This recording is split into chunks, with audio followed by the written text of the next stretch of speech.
it's a there are a lot of layers to it, like you just explained. Like it's about getting the clients, it's about creating the reputation, and also it's about getting a feedback loop of Yeah. sorts in terms of getting the same clients for more projects. So also one thing I've noticed is there are certain terms which are used loosely, I feel, like remote work, freelance, consultancy. Like these terms are used very loosely, such that each of them mean very different. So can you tell us more Mhm. about what are the key differences between being a consultant and being a freelancer? So, I mean, I don't really know if there's a standard definition for that, but I can tell you from my experience that how I pursue a freelancer and a consultant. So, I think the word freelancer itself has a lot of bad reputation associated with it. And when you think of it, a lot of people don't take freelancers very seriously. It's not the case outside of India, but in India, I realized that that was the case. So, Right. I wanted to consciously move away from that. And what I thought of a freelancer was freelancer is like this disposable asset that companies would hire if they want to get some quick work done or maybe want some cheap work.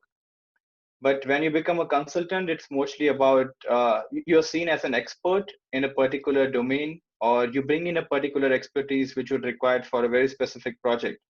And so the kind of clients that I worked with when I was working as a consultant was these are the people who maybe did not have an in-house design team, or maybe they were in the process of finding a full-time designer, but in the meantime they wanted to get some work done, and they would usually have a very long project. It would at least be of 3 months, and then it could also be for more than 6 months or even more than a year. And so while working as a consultant, they see you as an expert, and it shows in the way that they communicate with you or the way that they talk to you.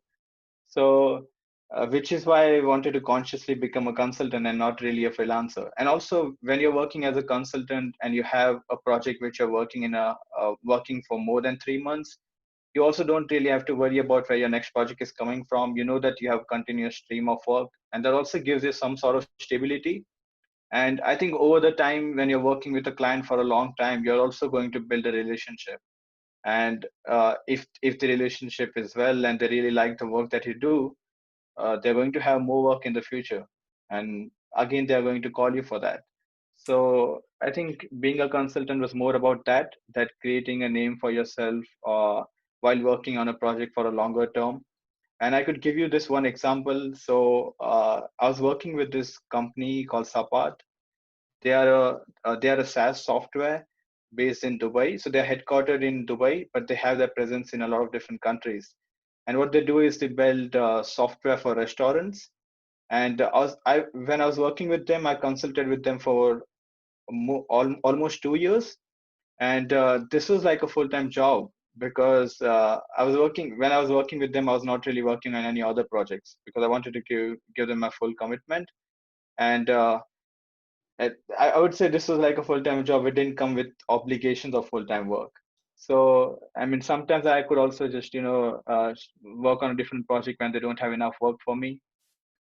But yeah, that was my experience, and it was really, it was quite an experience. Right. That makes a lot of sense that it does, like quality of work is not the only thing. Like quality of your branding or the image that you portray as a consultant also matters. Why that, Hmm. okay, this person is a quality consultant, which is why they would go to that person, because not just the in terms of the work, but the kind of image they portray in terms of being a consultant and not in terms of being a freelancer. The personality, the image, soft skills, Yeah. that also plays a big role. Yeah. And one more thing I can add to this is it's also about taking the ownership. So you wouldn't really see a lot of freelancers who are working on a very short project. They would not take a lot of ownership of their work. But when you're working as a consultant and you've been working on one particular project for a long time, you obviously start taking ownership, because it's also like your baby now, right? Correct. It's not just that you came in for a very specific requirement and that was done and they just kicked you out. It's not really like that. So that also matters, and it would show the way that you perceive your work. Because if you take ownership, the way that you're going to work on it, or the way that you're going to communicate with the client is also going to be very different.